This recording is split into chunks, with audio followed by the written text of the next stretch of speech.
नमस्ते, मेरा नाम है सिद्धांत और आप देख रहे हैं दिल्लनटॉप.com। दिल्ली का तुगलकाबाद का इलाका, मुख्य शहर से थोड़ा बाहर, मेट्रो से जाइए तो वायलेट लाइन पकड़ लीजिए, कुछ स्टेशन बाद हरियाणा लग जाता है, फरीदाबाद लग जाता है। तुगलकाबाद इन दिनों चर्चा में है। कई राजनीतिक और गैर राजनीतिक संगठन इस समय तुगलकाबाद में जुटे हुए हैं, मार्च कर रहे हैं, रैलियां आयोजित कर रहे हैं, बड़ा आंदोलन करने की बात कर रहे हैं। मुद्दा है एक मंदिर और कहा जा रहा है कि एक और मंदिर का मुद्दा अब जाग चुका है।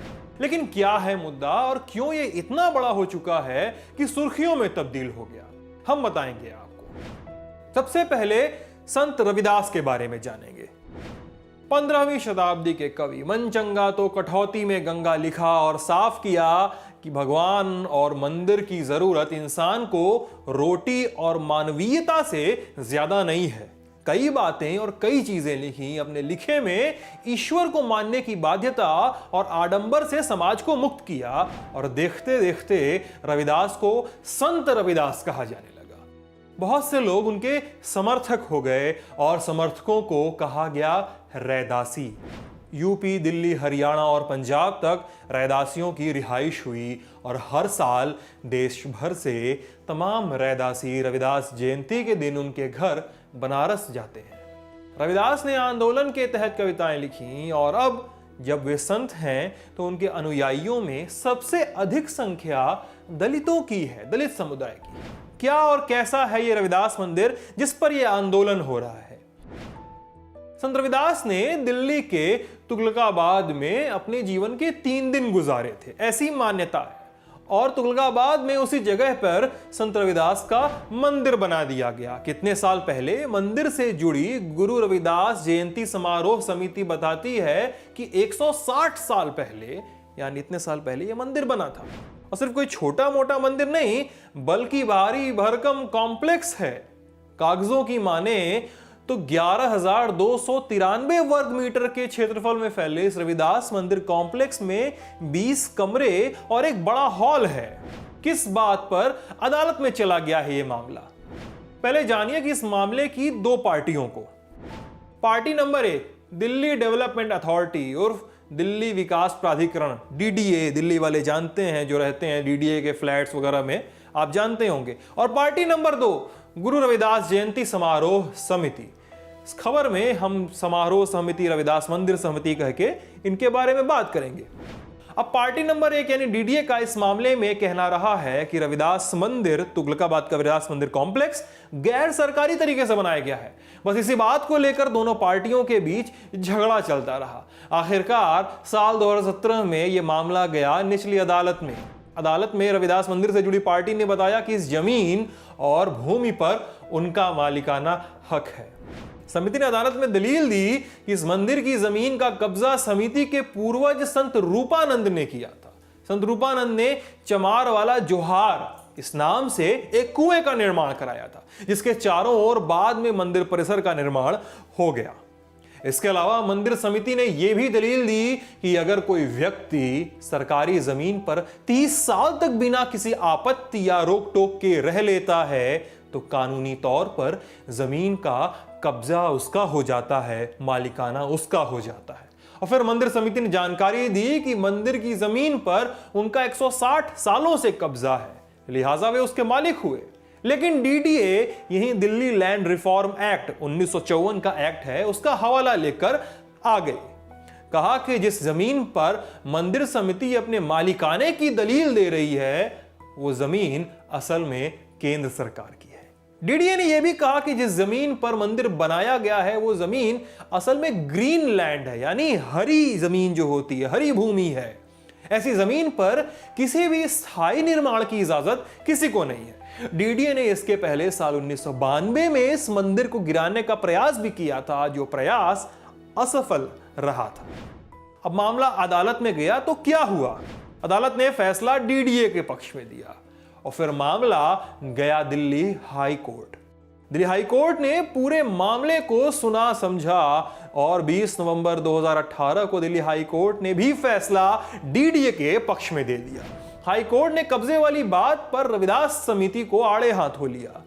मंदिर समिति ने कहा था कि वे 160 सालों से बिना रोक टोक के उस भूमि पर रह रहे हैं, मंदिर चल रहा है, लेकिन 30 साल से ज्यादा कोई रह जाता है तो जमीन कानून उसकी हो जाती है। लेकिन रविदास मंदिर समिति ने इस बारे में कोर्ट में कोई मजबूत सबूत नहीं पेश किए, कोई साक्ष्य नहीं पेश किया। कोर्ट ने भी कहा कि साहब आपने दलील तो दे दी, लेकिन आपने कोई साक्ष्य पेश नहीं किए। यह भी कहा कानून कहता है कि केंद्र सरकार के पास ये जमीन के अधिकार हैं, इसलिए जमीन पर डीडीए का मालिकाना हक बनता है। मामला मंदिर समिति के पक्ष में नहीं सलट सका तो सुप्रीम कोर्ट चला गया। हाई कोर्ट से राहत नहीं मिली मंदिर को तो सुप्रीम कोर्ट गए। अब सुप्रीम कोर्ट ने मंदिर समिति को 2 महीने का समय दिया इस साल की शुरुआत में कि भाई मंदिर परिसर को खाली कर दें, और दिल्ली हाई कोर्ट के फैसले को बरकरार रखा सुप्रीम कोर्ट ने, उसे ही लागू रहने दिया। अब इसी साल इसी महीने 9 अगस्त को सुप्रीम कोर्ट की जस्टिस अरुण मिश्रा और एसआर शाह की बेंच ने डीडीओ को आदेश दिया कि वो 13 अगस्त के पहले निर्माण को ध्वस्त कर दे। फिर हुआ ध्वस्तीकरण।